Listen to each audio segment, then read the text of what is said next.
है गाइज। तो इस वीडियो में हम लोग बात करेंगे कि हमारे आपके या जीव जंतु जितने भी जीव जंतु हैं सबका जो जीवन है, ठीक है, तो उसमें कहा जाता है कि आत्मा है और एक परमात्मा है।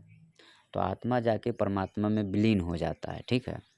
अगर हम लोग इस थ्योरी पे बिलीव करते हैं या विश्वास करते हैं तो आत्मा और परमात्मा और स्वर्ग और नर्क और मोक्ष, ये जो चीज़ें हैं ये शायद झूठा है।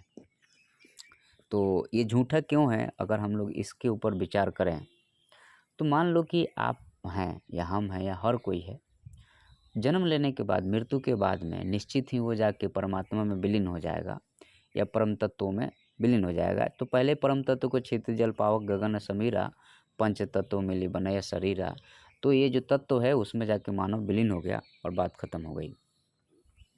लेकिन अब यहाँ पे मुझे एक बात समझ में आती है कि मानव जीवन का जो निर्माण होता है, मानव जीवन के निर्माण की जो मूलभूत आधार है, जहाँ से जीवन प्रस्फुटित होता है, उसमें सूरज और पृथ्वी, एक ऊर्जा का केंद्र पृथ्वी है, दूसरा ऊर्जा का केंद्र सूरज है।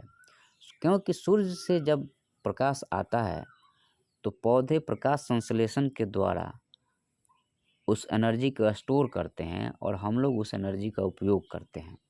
तो इसमें एक तो अगर सूरज का प्रकाश नहीं होगा तो जीव जंतु पेड़ पौधे मर जाएंगे, तो हमारा भी जीवन खत्म हो जाएगा। जैसे कई बार हुआ कि उल्का पिंड गिरा और धूल के गुब्बारे उठे और वहाँ 6-6 महीने साल भर 2-2 साल तक सूरज का प्रकाश नहीं आया।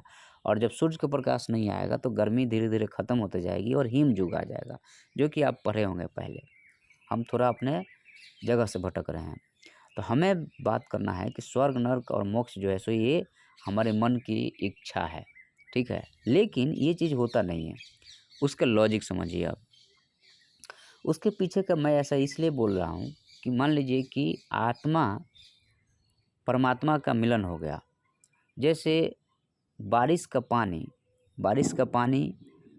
कहीं गड्ढा में गिरता है, कहीं पे नदी में गिरता है, कहीं नाला में गिरता है।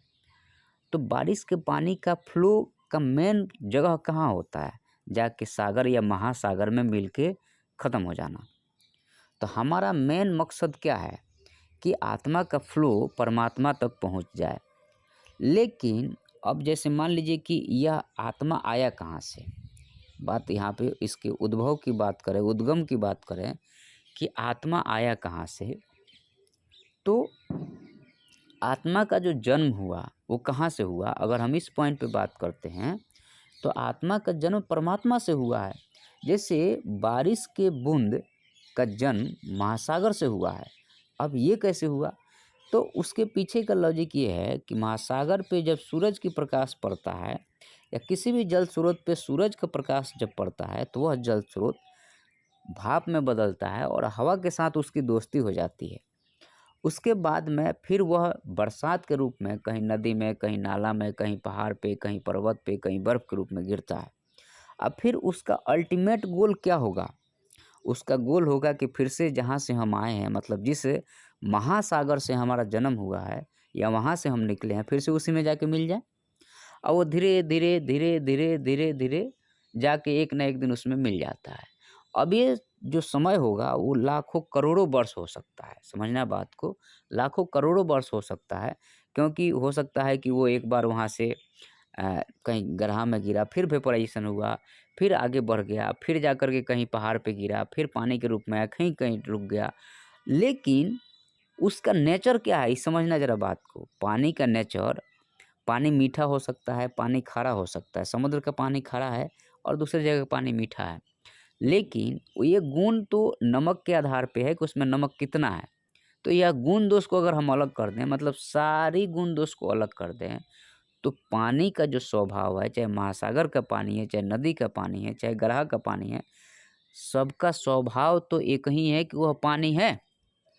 तो परमात्मा सभी जगह है, मतलब वो पानी तो सभी जगह है, स्वभाव में वो पानी ही है। देखना, समझना, बहुत डीप बात जा रही है।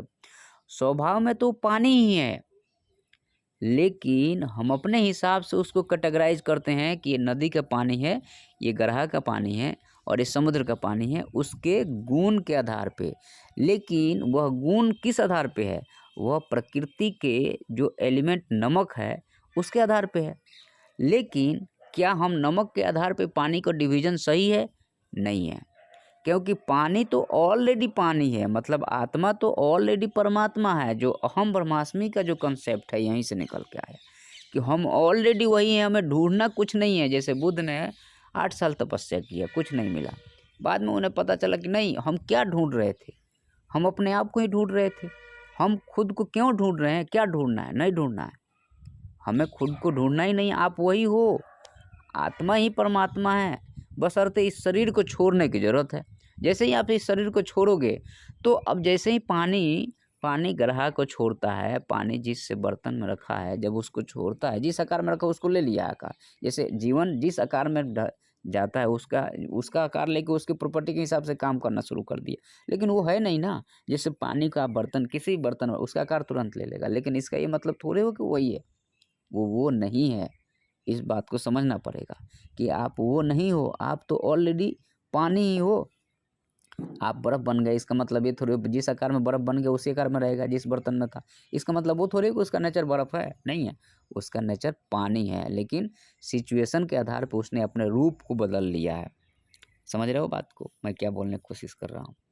तो ऐसे ही हमारे आपके जीवन का जो सिद्धांत है वो सिर्फ़ और सिर्फ़ आत्मा और परमात्मा में। आत्मा इसलिए हुआ है क्योंकि वो एकात्म हो गया है। परमात्मा इसलिए है क्योंकि उसमें वो परम शक्ति है, उससे हम थोड़ा-सा अलग होके एक नया रूप धारण कर लिए हैं।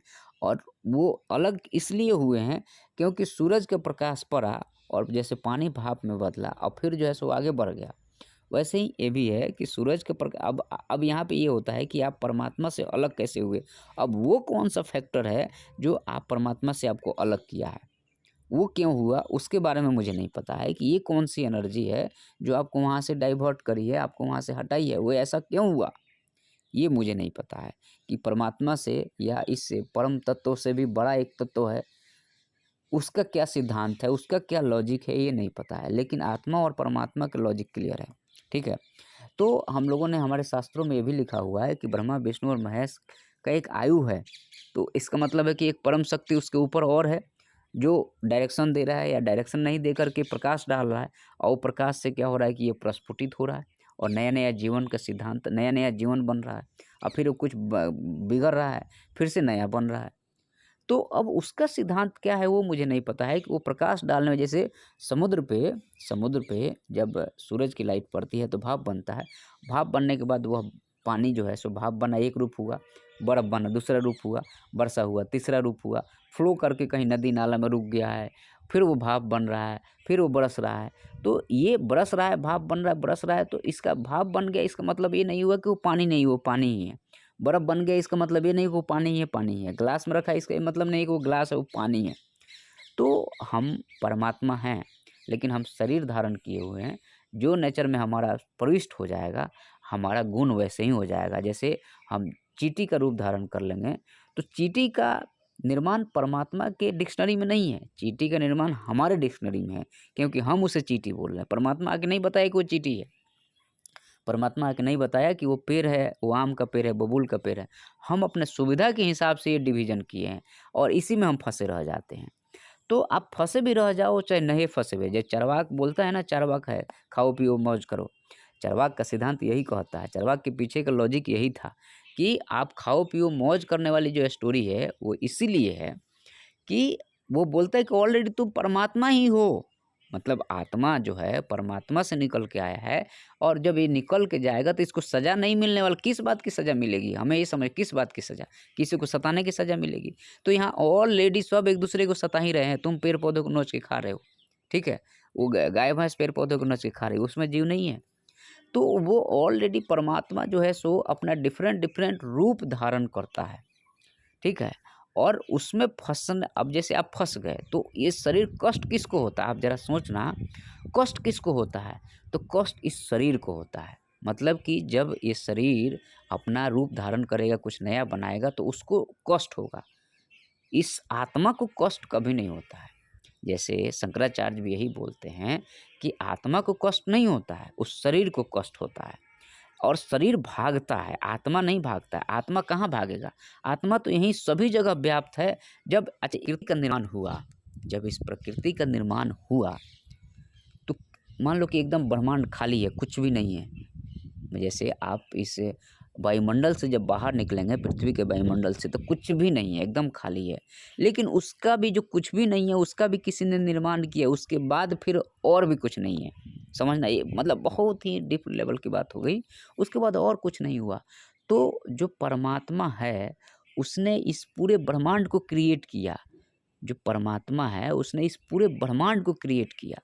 और जब परमात्मा ने पूरे ब्रह्मांड को क्रिएट किया, तो परमात्मा तो सभी जगह है, उसी का तो फैलाव है। तो तुम किसको ढूंढ रहे हो? और तुम भी वही हो, उसी से निकल के आए हो ना तुम। ये मिट्टी जो बनी है, किसने बनाई है मिट्टी? ये पत्थर बना, किसने बनाया? तो वो उसी का रूप है। तो उसमें अब अलग से हमें कुछ ढूंढने की ज़रूरत नहीं है, परेशान होने की ज़रूरत नहीं है, और अपने आप को दुख और संलिप्त में नहीं होना है। आराम से रहो, खाओ पियो, मौज करो।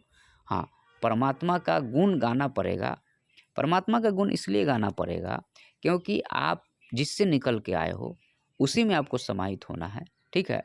तो आपको इस जीवन को सुचारू रूप से चलाने के लिए, हमको आपको सुचारू रूप से चलाने के लिए हमें परमात्मा का गुण गाना चाहिए। इसलिए गाना चाहिए क्योंकि उससे आपको एक मन स्थिति बनेगी। जो आप पगलाए हुए रहते हैं ना, वो पागलपन कम होगा, और एक मन स्थिति बनेगा कि हमें एक दिन, जैसे नदी को फ्लो होना है, तो सागरमुखी होगी तो सागर में जाके मिलेगी, और अगर वो गरहामुखी होगी तो गरहा में जाके मिलेगी। तो हमें सागरमुखी होना है ताकि हम उसमें जाके विलीन हो जाएं। अब उसमें विलीन होने के बाद में कौन सा पानी कब फिर जा कर के बरसात में बदलेगा, तो कोई नहीं जानता है ना। इसके पीछे का लॉजिक क्या है, कोई नहीं जानता है। तो हो सकता है आपको मुक्ति मिल जाए कुछ दिन के लिए, मतलब कि 100 साल 2 साल 400 साल 500 साल के लिए, 1000 साल के लिए इस जीवन से मुक्ति मिल जाए। लेकिन उससे भी कुछ नहीं होना है, क्योंकि आप वही हो, वही रूप धारण कर रहा है। तो उसमें क्या मुक्ति मिलने और नहीं मुक्ति मिलने, हमें नहीं समझ में आता है। ठीक है, वीडियो में इतना ही है। धन्यवाद।